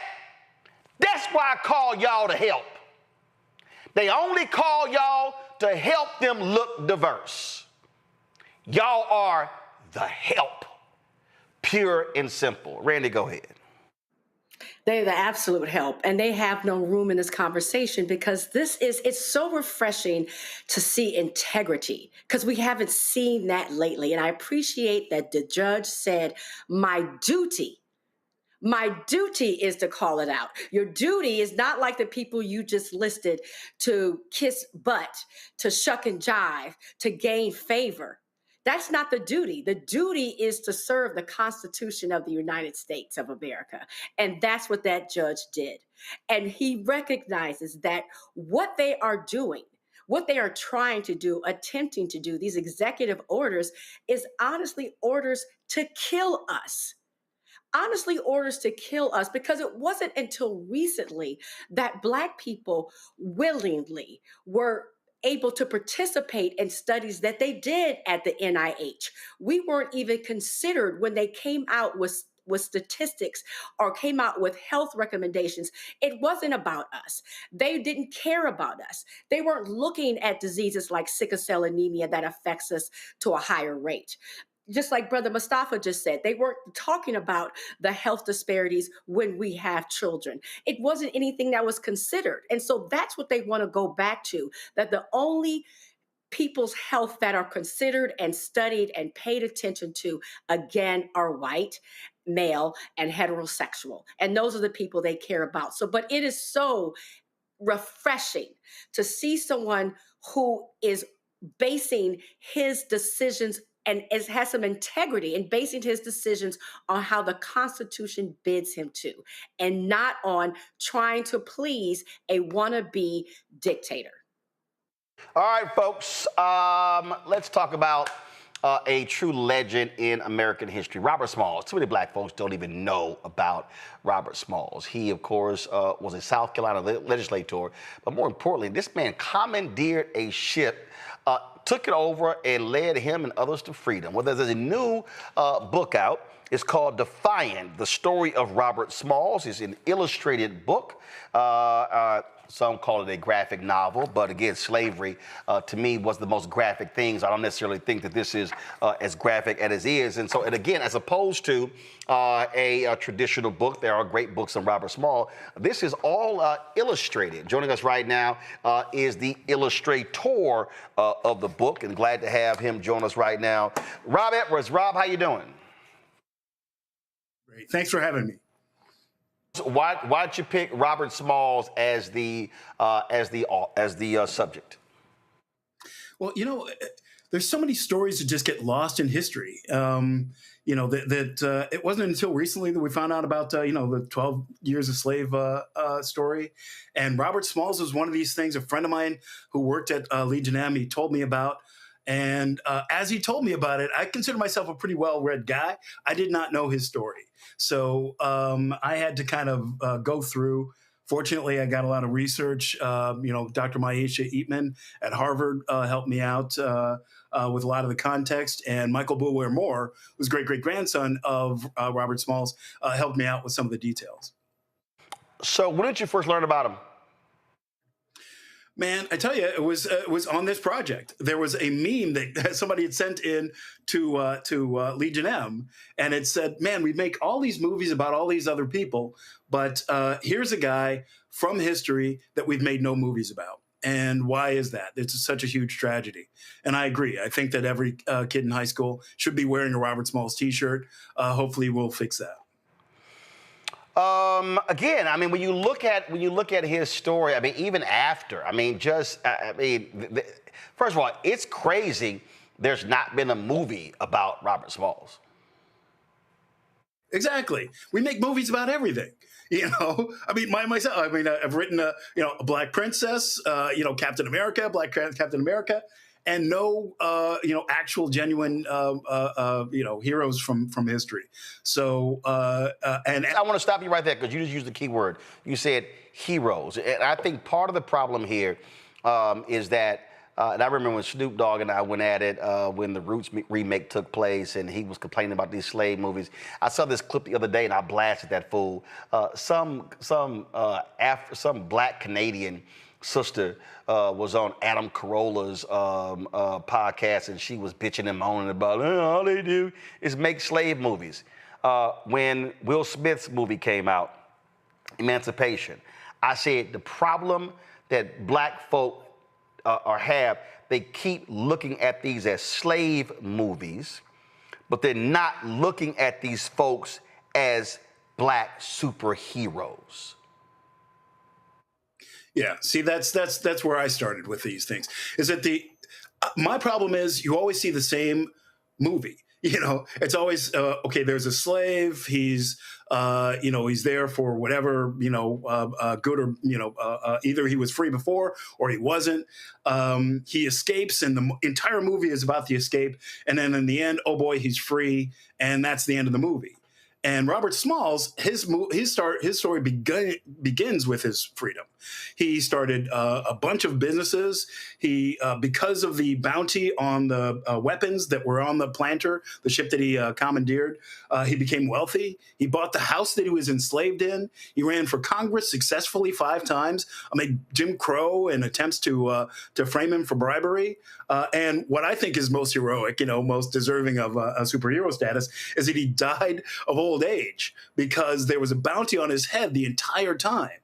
Now think about this, that here's a guy his story, if it had gotten out at the time, would have been truly inspirational to people. Think about what happened during the Haitian Rebellion, right? They dragged people through the streets, through black neighborhoods to warn them that if they ever did anything like this, this is what would happen to them. And here's a guy who not only escapes, but he meets Lincoln. He convinces Lincoln to allow black people to fight for the Union, which is, downstream from what you see in the movie Glory. And, he fights 17 battles. He's an amazing, amazing guy. This story is inspirational, whether he's white, black, or whatever. A quote here, it says, "My race needs no special defense, for the past history of them in this country proves them to be equal of any people anywhere. All they need is an equal chance in the battle of life." Absolutely. Absolutely. I mean, think about it. This guy, among other things, what he did was he disguised himself as the captain, mirrored the captain's mannerisms, got past 5 military checkpoints, and then surrendered the ship to the Union Army.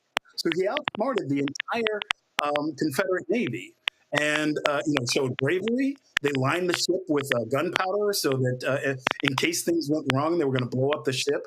All of these things, and that was basically the case that he made to Lincoln. So I look at this as a story that we absolutely have to tell. That kids need to hear it. Kids need to be inspired by it. Here's a guy who came from the lowest to the low and went to the highest highest points of government. It's a shame that we don't know him more about him right now. I love this here. He participated in one of America's first mass boycotts of segregated public transportation. In streetcars in Philadelphia were integrated in 1867. And again, when you served in the state legislature, served in the U.S. Congress, did amazing work, and of course also tried to lead an anti-discrimination amendment to the U.S. Army. Go to my iPad. This is history.house.gov, and it lays out all of these different things. Look at this. He argued against transferring federal troops stationed in South Carolina, warning that without the military's presence, private red shirt militias, all white paramilitaries who back the Democratic Party's effort to win control of the state, would make war on both the state government and the state's freed people. That is exactly what happened in the compromise of 1877, and that was a result of that compromise, which also reinstated Jim Crow. Yep. And one thing that I love about him is that he drafted the legislation that gave us public schools. That it was so important to him that he couldn't read. He was a very well-spoken guy. He was basically raised as by a slave master as kind of a rich white boy. And so he was very well-spoken. P.T. Barnum had him giving speeches everywhere. And so when he was free, he had 2 tutors, one in the morning, one at night, to teach him how to read. So when he got to Congress, one of the first things he did was public schools. And it's a shame to me that in public schools, we don't teach Robert Smalls. It's a tragedy. Questions for our panel. Joe, you're first. This is a really interesting project, and I wonder what you would see as the takeaway, the lesson. Is there some 15,000-foot view that you would, in addition to, of course, the obvious, the idea you hadn't even known about this, and you consider yourself learning and looking at those things, that this undiscovered story of this man, that's a big thing as well. But what is the piece that you'd like people to take out of the story that they can turn around and apply in their own lives and be encouraged and inspired? Yes, two things actually. One is that here was a man who he's never in his brain was he a slave, in my mind. That he had a vision of what he thought the world should be, and he made the world kind of conform to his vision. One of the reasons why he stole the planter on the night that he did was that he was afraid that his son was going to get sold by his wife's owner. That he was very bad with money, and he had just had this child, and black boys, on the market would have bailed him out of a lot of his financial jams. So here was a guy willing to do whatever it took to make the world a better place for his family. So that's one. The second is we have to tell our own stories. That this story, there's a reason why you don't hear it. You guys have been talking about it. There is a an effort right now. Pete Hegseth is renaming, all kinds of, bases and military ships, and it's all but being erased. I think what's going on in Florida, I'm not expected to do any book signings there anytime soon, but there is an attempt to stop telling our history, and we have to find a way to tell it. I'll say also, I have two sons, and if I gave them a book on history, who knows what would happen to it? But a comic book, a graphic novel, I think that you got to meet people where they are, and I think this is a great way to tell it. Now, first of all, how old are your sons? Now they're old. Now they're 32 and 27. But they, bruh, see you see it's real simple. You want to eat, you want to read. See, it would have been like, hey, you got to take your pick. You want to be clothed and fed, what you want to do? All right? Look, I understand. I'm a hardcore reader. I remember, look, my oldest niece, Atlantis, she now worked for me. She came to me one day. She's like, Uncle Roro, can I watch TV? I shot her a look. She went, read a book? I said, that's a good choice. Yeah. No, they're good kids. My oldest kid was an Ivy League. He went to the Ivy League, and my little kid played Division I lacrosse. So I read. But when they were little, forget about bringing a book into their bedrooms. It would not get read. I'll tell you what, thank God this was the case. And a lot of black people out there, y'all probably have this here. Matter of fact, I'm going to pull this up here. Let me ask you, did you have this? And actually, pull up my guests and pull up my three panelists. I want to know that they all have this here. Did y'all have Ebony Magazine's brown leather-bound editions of the history of Black America? So there were like 4 of them. I think we only had 3 of them. Like you had to buy each one. And we had, that's why for me with the story of Robert Smalls, we had 3 of them. And so I remember being 5, 6, 7, 8 going through that. So part of the reason why I am the way I am when it comes to history is because being able to have those books in the house and just reading them and seeing the pictures at that early of an age impacted in terms of sort of how I see things today. So when they say reading is fundamental, they're absolutely right. Mustafa.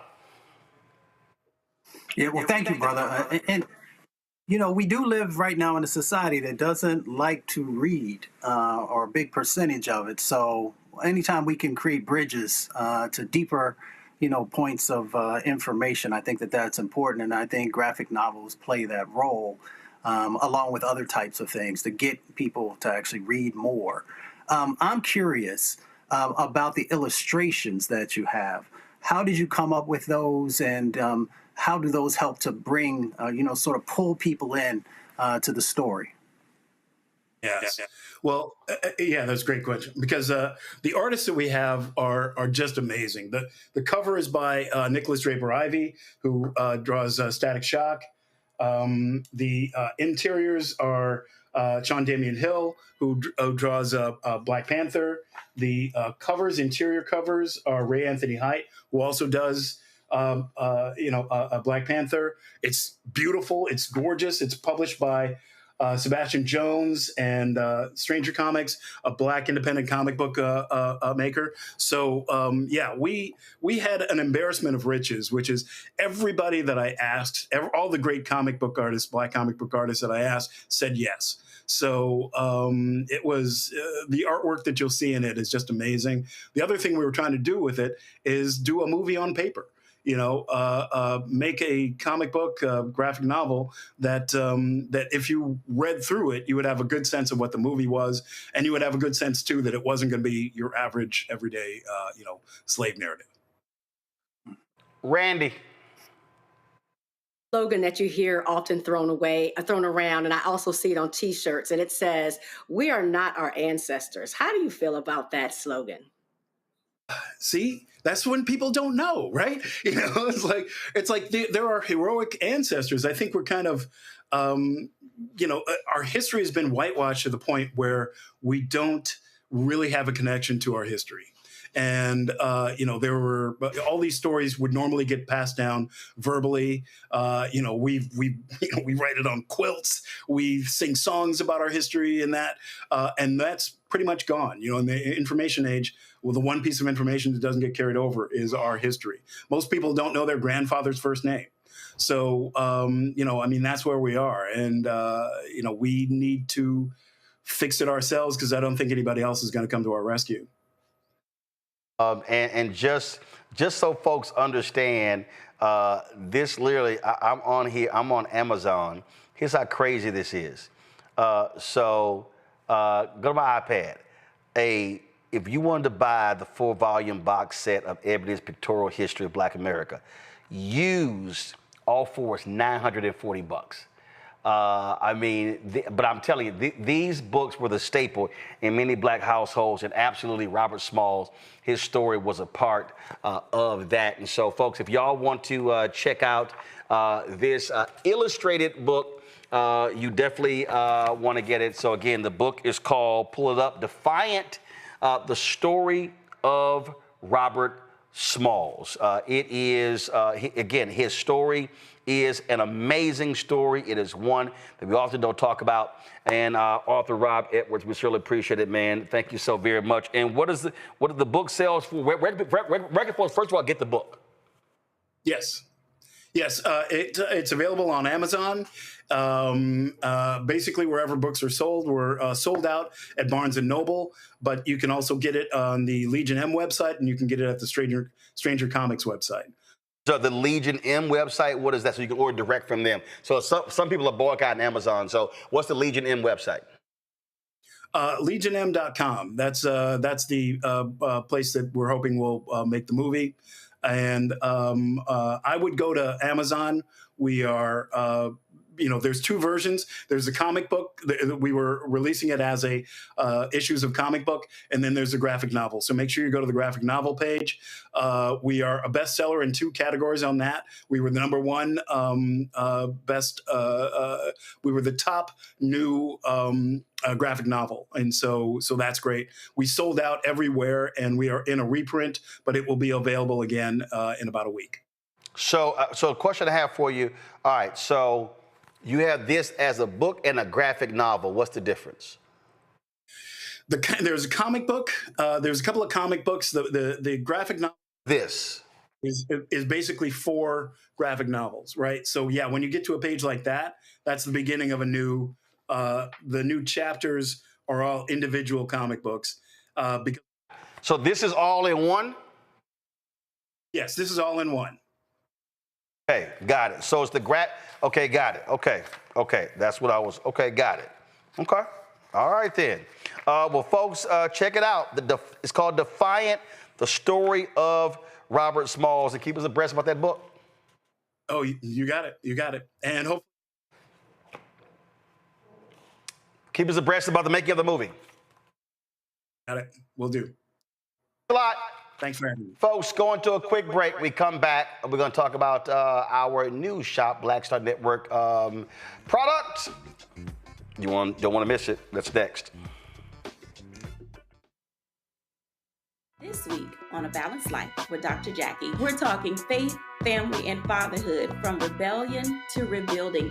Each of us has different things in our toolkit that we need to look at to determine how to establish a way forward. I know going forward is not easy, and most of you, like some people, don't like change.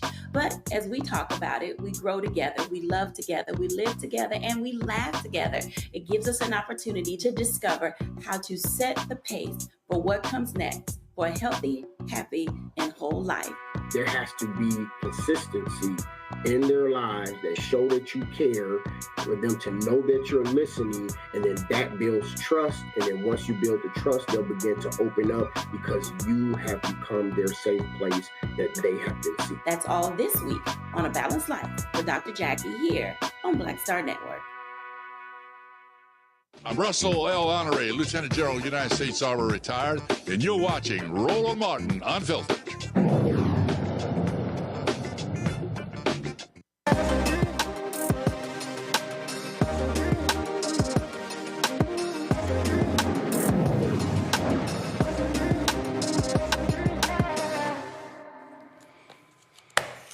All right, folks, the newest product in our shop, blackstarnetwork.com site, is InBooze. That's right. It's a product that allows you to mix all natural cocktails, all that good stuff.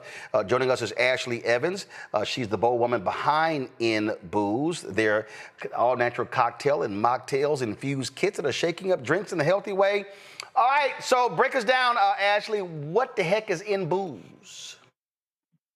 So it's a line of cocktail infusion kits, or you can use it for mocktails.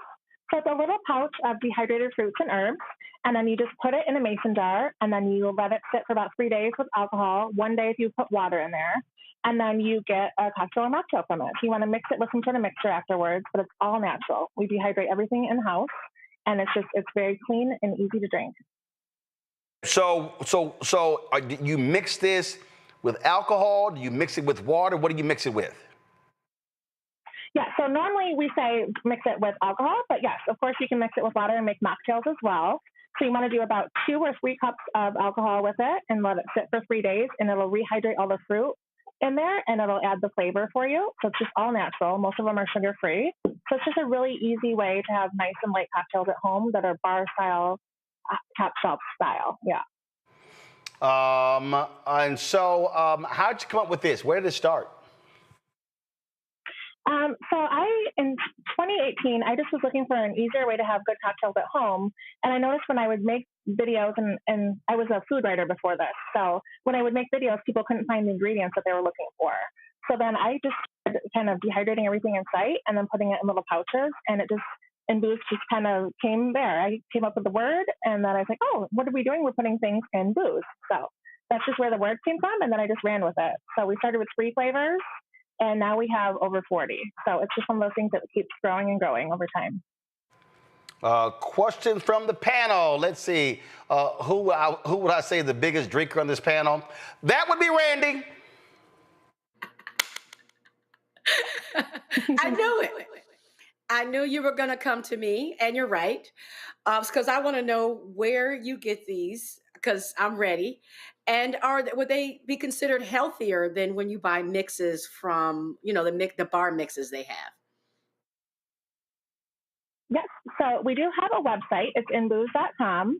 And then, yes, they are much healthier because it is just sliced fruit, and we don't add any sugars or anything like that. So it is much healthier. It's very straightforward. What you see is what you get. There's not any additives. And we have all the flavors on our website, and you can also order off of Etsy as well. So we have quite a few different options. We also have garnishes, cocktail salts, and then there's also sugar cubes too. All right then, Joe. So tell us about the next frontier. What do you guys see yourselves doing next? A very innovative, interesting product, and I think it's great that mocktails are available as well. But what would you think your next frontier might be? So we're in a lot of boutiques and flower stores, but I really think that there's a whole untapped market with the bars and restaurants. We have a really great product that also could be used behind the bar at airports and things like that too. So we're trying to look at like a larger scale, and so like larger cocktail infusion kits and just different ways to help people have great kind of healthier drinks in restaurants also. Mustafa. Yeah, I'm out my depth on this one. I'm the mocktail person, but I'm curious, what flavors are the most popular? What it seems to sell out the most? So I would say for sure year-round berry lavender lemonade has been a great one that we love to sell. Spicy margarita, that was featured by Oprah in 2020, so that was a big one. That's always a top seller for us. And we love the blackberry smash too. And all these are also great as mocktails. So from cocktails and mocktails, you're really having an elevated drink. First of all, when did you start this, and how have sales been going since you launched? So we launched in 2018, and once COVID hit, I was really, really nervous, to be honest. And with the whole drinking at home, it really kind of helped us kind of skyrocket. But it was one of those things where it's like, what am I doing? You know, it's one of those things where it's like, it's a blessing and a curse at the same time. So from 2020 on, we've been really scaling pretty quickly. We are handmade though, so we do have some limitations, but we're just really working with it and just having so much fun. And that's the biggest thing. Obviously right now with the economy how it is, there's always going to be some hurdles that we have to get from packaging or just even with produce and things like that. But we're just kind of hitting those barriers whenever we get to them and trying to work through it. But it's been great. All right, then, folks, if y'all want to try out InBooze, go to, so I'm looking, do I have, I don't have the product, I do have the product, here's the product right here. So hold on, let me just go ahead and grab this, y'all. All right, let's see here. Let me read this here. So, all right, we got InBooze alcohol infusion kit. Now, I don't drink, so it's gonna be the mocktail. So we've got Miami Vice, strawberry, coconut, infusion. It says each infusion makes 8 to 10 cocktails. We've got citrus grove margarita and orange twist on our classic margarita. So that's one right here. We got here, Randy getting so excited me reading this here. We got red wine sangria. Okay, we got this one right here. I'm telling y'all, I know Randy was like, yo, can you slide them to the crib? It says old fashioned. Old fashioned. We got that one right there. We got blackberry smash, lemon and blackberry paired with a hint of sweetness, a refreshing flavor. All right. And then the final one is a berry lavender lemonade, triple berry infusion with a lemony lavender kick. And so those are the 6 different InBoozes they have there. So Ashley, great job. We appreciate it, folks. Y'all can go to shopblackstarnetwork.com to check out the InBooze products. Go to shopblackstarnetwork.com. Control room, come on with the graphic. Shop, can y'all come on? Thank you. Come on, faster. Thank you. ShopBlackStarNetwork.com. You can check out the InBooze products. You can get the other products. Give me a shot of the other products that we have. We have folks on the show. Give me a shot of the other products. We supposed to have like a tight shot of the products, y'all. Over there, that's too wide. Y'all can't see nothing over there. So anyway, let's get that fixed for the next segment. So again, we got a number of black-owned products on ShopBlackStarNetwork.com. Please check it out. Ashley, we appreciate it. Thanks a lot. Yeah, thank you so much. All right, folks, let me thank Joe, Mustafa, and Randy for being on today's show. Thank you so very much. I appreciate y'all being here. Folks, don't forget, lots we want you to focus on. First of all, do we have the graphic on Saturday? All right, we're going to be Saturday. We're going to live broadcast, y'all. Virginia Democrats have their Blue Commonwealth Gala. We're going to be live there. Oh my God, that graphic is way too busy. We're going to have to change that. That's a lot of stuff on that. That's way too much, way too much. But we're going to be live on Saturday June 21st, again, for the Blue Commonwealth Gala, broadcasted from there. Lots of top Democrats are going to be there from across the country, and so you will only catch the live broadcast right here on the Black Star Network. Folks, support the work that we do. Join our Bring the Funk fan club. If you want to join us via Cash App, use the Stripe QR code. You see it right here. If you're listening, go to blackstarnetwork.com or go to RolandMartinUnfiltered.com to be able to see the graphic. If you want to support us via cash or money, check or money order, make it payable to Roland Martin Unfiltered. Go send it to P.O. Box 57196, Washington, D.C. 2003-7-0196. PayPal, R. Martin Unfiltered. Venmo, RM Unfiltered. Zelle, Roland at RolandSMartin.com. Roland at RolandMartinUnfiltered.com. Download the Black Star Network app, Apple phone, Android phone, Apple TV, Android TV, Roku, Amazon Fire TV, Xbox One, Samsung Smart TV. Be sure to get a copy of my book, White Fear, How the Browning of America is Making White Folks Lose Their Minds, available at bookstores nationwide. Get the audio version I read on Audible. Of course, also get our gear, our Black Star Network, Roland Martin Unfiltered gear. You can do so by going to rolandmartin.creator-spring.com. Get our shirts, especially, we try to tell you, FAFO Project 2025. Project crossed out, of course, our shirt. Don't blame me. I voted for the black woman. If you have not gotten your product, send us an email so we can help you sort that problem out. Don't forget, shop blackstarnetwork.com. Get the products there as well. These black-owned products only on shopblackstarnetwork.com. Download the app Fanbase. And we want you to, of course, also, if you want to invest, go to startengine.com/fanbase. I think that is it. I will be, matter of fact, hold on. I got one more. I'm going to be, so Thursday, we are not going to be live on Thursday. It is Juneteenth. I am going to be speaking in Charleston, South Carolina. We will have that speech live right here on Roland Martin Unfiltered during that time. So that's why we're not having a show. So I will be giving the Juneteenth speech in Charleston, not South Carolina, Charleston, I'm sorry, West Virginia. I'll be in Charleston, West Virginia on Thursday, June 19th. I'm in St. Louis on June 20th. I have that graphic for you tomorrow. So if y'all are in Charleston, West Virginia, tell your friends, folks, to come on out. I'm going to be, pulling it up here, I'm going to be at the Charleston Coliseum Little Theater. It's 5:30 to 7. It's free registration. Again, go to, Fireside Chat, Charleston Coliseum Little Theater. I'm going to ask Tanya on my team. It says free registration, but the graphic don't tell you how to register. Folk, y'all got to have stuff on point, please. So we will tell y'all tomorrow how you can actually register for this. So look forward to seeing y'all in Charleston, West Virginia on Thursday, and in St. Louis with the Jubilee Project on Friday. Folks, that's it. I'll see y'all tomorrow right here, Roland Martin Unfiltered on the Black Star Network. Let's now go to Truth Talks.